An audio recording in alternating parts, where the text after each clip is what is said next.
ಶಾಸಕರಿಂದಲೇ ಅಡ್ಡಮತ ಬೆನ್ನಲ್ಲೇ HDK alert ಆದಂತೆ ಕಾಣಿಸ್ತಾ ಇದೆ. ಮೇಜರ್ ಸರ್ಜರಿಗೆ ಮುಹೂರ್ತ ಫಿಕ್ಸ್ ಮಾಡಿದ್ದಾರೆ ದಳಪತಿ. ಕ್ರಾಸ್ ವೋಟ್ ಹಾಕಿದ ಶಾಸಕರ ವಿರುದ್ಧ ಕಠಿಣ ಕ್ರಮನ.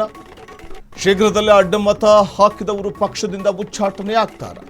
ಮೇಜರ್ ಸರ್ಜರಿಗೆ ಮುಹೂರ್ತ ಫಿಕ್ಸ್ ಮಾಡಿದ್ದು ದಳಪತಿ. ಕ್ರಾಸ್ ವೋಟಿಂಗ್ ಮಾಡಿದಂಥವರ ಮೇಲೆ ಕ್ರಮವನ್ನು ತೆಗೆದುಕೊಳ್ತಾರೆ.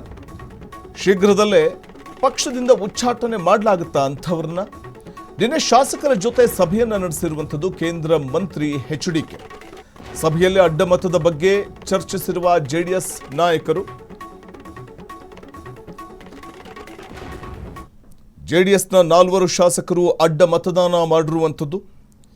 ಇದು ಒಂದು ಕಡೆ ಗೋವಿಂದರಾಜು ಅವರ ಸೋಲಿಗೆ ಪ್ರಮುಖ ಕಾರಣ. ಕೇವಲ 14 ಮತಗಳನ್ನು ಪಡ್ಕೊಳ್ತಾರೆ. ಮೊದಲ ಪ್ರಾಶಸ್ತ್ಯದ 28 ಮತಗಳನ್ನು ಪಡ್ಕೊಳ್ಳೋದಕ್ಕೆ ಅವರಿಗೆ ಸಾಧ್ಯನೇ ಆಗೋದಿಲ್ಲ.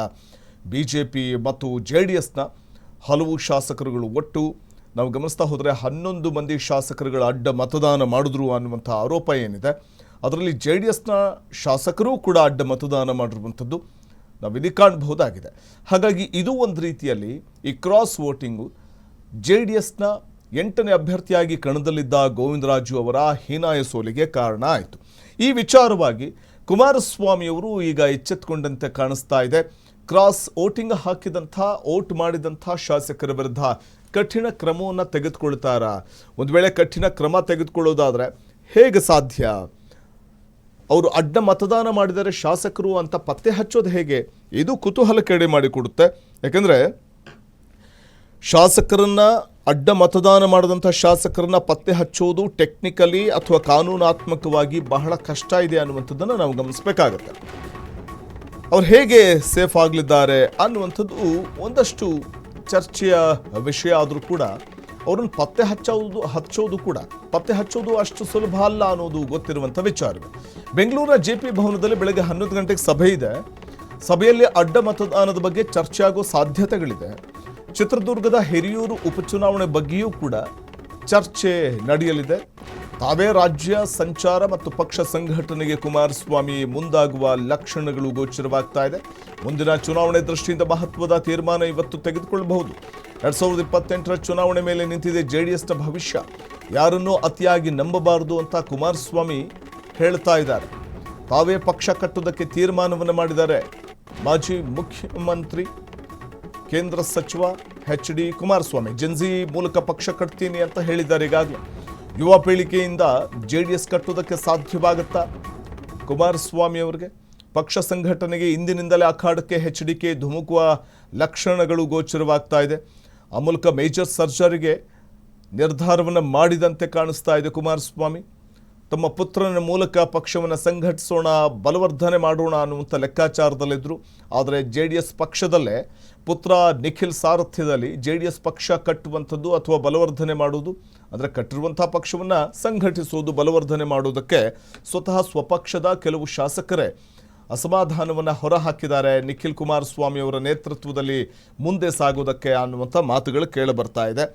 ಸೊ ಹಾಗಾಗಿ ಕುಮಾರಸ್ವಾಮಿಯವರ ಮೇಲೆಯೇ ಎಲ್ಲ ಶಾಸಕರು ವಿಶ್ವಾಸವನ್ನು ಇಟ್ಟಿರೋದ್ರಿಂದ ಕುಮಾರಸ್ವಾಮಿಯವರು ಪಕ್ಷವನ್ನು ಬಲವರ್ಧನೆ ಮಾಡಬೇಕು. ಅದರಲ್ಲೂ ಹಳೆ ಮೈಸೂರು ಭಾಗದಲ್ಲಿ ಪಕ್ಷವನ್ನು ಮತ್ತಷ್ಟು ಸದೃಢಗೊಳಿಸಬೇಕು.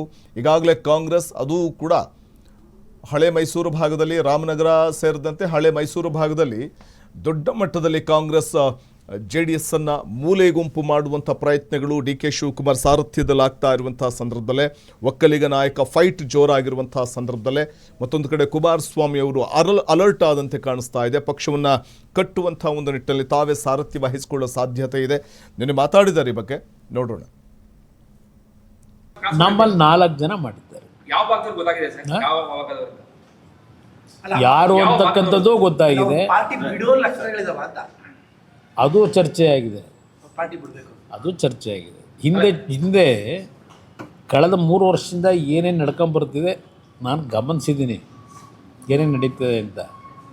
ಅದು ಗಮನಿಸಿದ್ರು ನಾನು ಅವ್ರಿಗೆ, ನೋಡ್ರಪ್ಪ, ನಿಮ್ಮ ಕ್ಷೇತ್ರದಲ್ಲಿ ಜನಗಳಿಗೆ ಏನೇನು ಮಾತು ಕೊಟ್ಟಿದ್ದೀರೋ, ಗೆಲ್ಲಿಸಿದ್ದಾರೆ, ನೀವು ಆ ಮಾತು ಜನಗಳ ಹತ್ರ ಉಳಿಸ್ಕೊಳ್ಳಿಕ್ಕೆ ಮಾತು ಕೊಟ್ಟಿರ್ತಕ್ಕಂಥದ್ದು ನಿಮಗೆ ಅನುಕೂಲಗಳು ಮಾಡ್ಕೋಬೇಕು ಅಂದರೆ ಇವತ್ತು ನೀವು ನಿಮ್ಮ ಜಾತಿ ಹೆಸರಿನಲ್ಲೋ ಇಲ್ಲ ಇನ್ಯಾವುದೋ ಒಂದು ಇದರಲ್ಲಿ ಯಾವ್ಯಾವ ರೀತಿ ನಿನ್ನ ಕ್ಷೇತ್ರಕ್ಕೆ ಅಭಿವೃದ್ಧಿ ಮಾಡ್ಕೋಬೇಕು ಮಾಡ್ಕೊಳ್ರಪ್ಪ ಅಂತಲೂ ನಾನು ಹೇಳಿದ್ದೀನಿ.